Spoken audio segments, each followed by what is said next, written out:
अस्सलाम वालेकुम व्यूअर्स, कैसे हैं आप सब लोग। उम्मीद है खैरियत से होंगे और बहुत खुश होंगे। आज की रेसिपी में मैं बना रही हूँ बीफ पैटी बर्गर।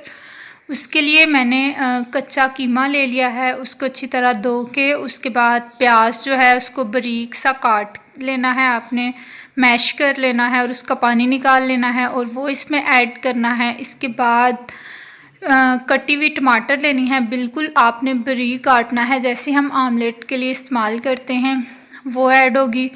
उसके बाद लहसुन अदरक का पेस्ट जो है वो आपने उसको भी ग्राइंड कर लेना है और वो इसमें ऐड होगी।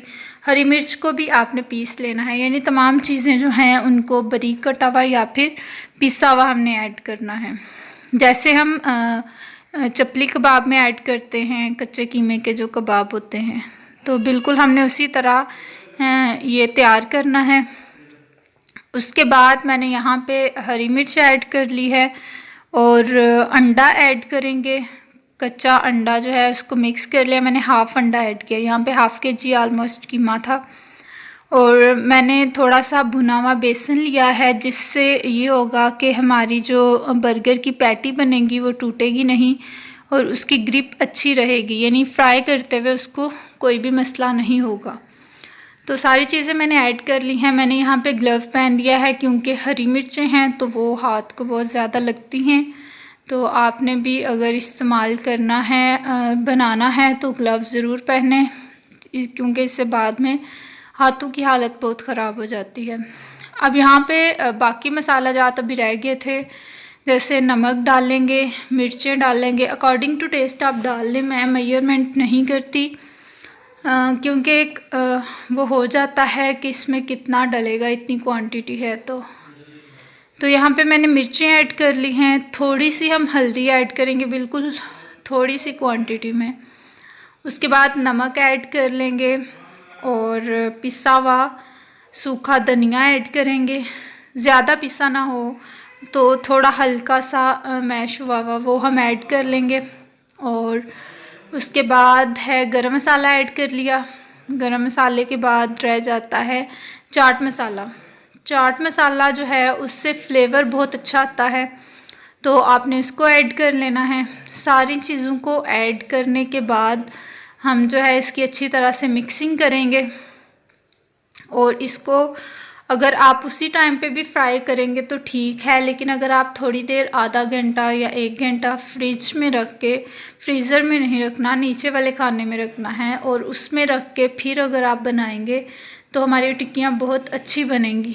मेरे पास चूँकि टाइम नहीं था तो मैंने उसी टाइम ही जो बनाना शुरू कर दी थी, लेकिन अगर आप 1-2 घंटा पहले ये तैयार करके रख देंगे तो उससे बहुत अच्छी टिक्कियाँ जो हैं वो पैटीज़ जो बर्गर की हैं वो बहुत अच्छी बनेगी, या फिर जब आप शामी कबाब बनाते हैं तो वो बहुत अच्छे बनेंगे। आप इसको शामी कबाब की रेसिपी के तौर पे भी देख सकते हैं। तो यहाँ पे मैं इसकी मिक्सिंग कर रही हूँ। अच्छी तरह से आपने इसको मिक्स कर लेना है ताकि कहीं नमक मिर्च जो है वो ज़्यादा या कम ना हो जाए। मिक्स करने के बाद आपने, जैसे हम शामी कबाब के लिए फ्राई करते हैं या फिर कोई भी टिक्कियाँ बनाते हैं, उस तरह से थोड़ा सा लेना है कीमा और उसको गोल गोल कर लेना है। और जितनी आपका बर्गर का बन है उस हिसाब से आपने उतनी मेजरमेंट करके उतना जो है वो आपने टिक्कियाँ फ्राई कर लेनी है। दूसरी तरफ मैंने ऑयल गर्म करने के लिए रख दिया था। ऑयल मेरा पहले से यूज्ड है, कुछ दिन पहले मैंने कबाब बनाए थे, तो मैंने जितना मेरा बर्गर का बन है उस हिसाब से मैंने टिक्की बना ली है और उसको फ्राई करने के लिए छोड़ दिया है। थोड़ी देर बाद हम इसकी साइड बदलेंगे। देखें ये ज़रा भी बिल्कुल नहीं टूटी, बिल्कुल अपनी जो इसकी शेप है उसमें सेट है। उसके बाद 2 या 3 जितनी भी आपने बर्गर बनाने हैं उतनी आपने टिक्कियाँ बना लेनी हैं। उसके बाद दूसरी टिक्की, ये थोड़ी सी आपने इसको मोटा रखना है, जैसे हम चपली कबाब के लिए बिल्कुल बारीक रखते हैं तो इसके लिए आपने इसको थोड़ा सा मोटा बनाना है। तो यहाँ पे देखें इनका कितना अच्छा सा कलर आ गया है। जब ये लाइट ब्राउन होना शुरू हो जाएंगी फिर आपने थोड़ा सा, आपने जब ये बनाना है उस टाइम पे फ्लेम बिल्कुल लो रखना है ताकि जो हमारी पैटीज़ हैं वो अंदर से भी अच्छी तरह से पक जाएं, अंदर से कच्चा कीमा नहीं रहना चाहिए। तो यहाँ पे ये बाहर से फुल रेड हो चुकी थी, अंदर से ये पक चुकी हैं।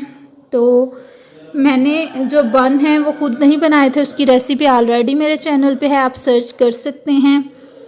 ये मैंने फ़िलहाल बाज़ार से लिए थे। तवे पे मैंने थोड़ा सा ऑयल डाला है और उस पे हम इसको जो बर्गर के बन हैं उनको रख देंगे और इनको थोड़ा सा हम फ्राई करेंगे। बिल्कुल लाइट सा आपने ऑयल डालना है। और उसके बाद अब बारी आती है सारी चीज़ें सेट करने की। जो मैंने लिया है, टमाटर है, चीज़ है, उसके बाद मायोनीज़ है, केचप है और हमारे पास जैतून के पीसीज हैं। तो ये सबसे पहले मैंने मायोनीज़ डाल ली। आपने नीचे वाला पीस रखना है, उस पर मायोनीज़ डालनी है। मायोनीज़ को अच्छी तरह से स्प्रेड करना है और उसके बाद टमाटर के पीसीज रखने हैं। आप देख लें, इस तरह पूरा इस तरह से रखेंगे, ये पूरा जो है वो कवर हो जाए। टमाटर के पीसीस रखने के बाद मैंने इसके ऊपर एक चीज़ का जो है वो पीस रख दिया है। इस तरह से ये बाज़ार से मिल जाती है। उसके बाद मैंने इसके ऊपर पैटी रखी है कीमा की, जो हमने बनाई थी, उसको रख देंगे। फिर इसके ऊपर केचप डालेंगे, केचप को अच्छी तरह से स्प्रेड करेंगे और लास्ट पे मैंने जैतून के पीसीज जो हैं वो रख दिए हैं, जो हम पिज़्ज़ा में भी इस्तेमाल करते हैं। और दूसरी जो इसकी तह है वो इसके ऊपर लगा देंगे। ये बहुत मज़े का बनेगा। आप बाज़ार के या रेस्टोरेंट्स के जो हैं उनको भूल जाएंगे। वीडियो पसंद आए तो लाइक करिएगा, कमेंट करके बताइएगा कैसी लगी और सब्सक्राइब करना मत भूलिएगा। अल्लाह हाफिज़, दुआ में याद रखिएगा।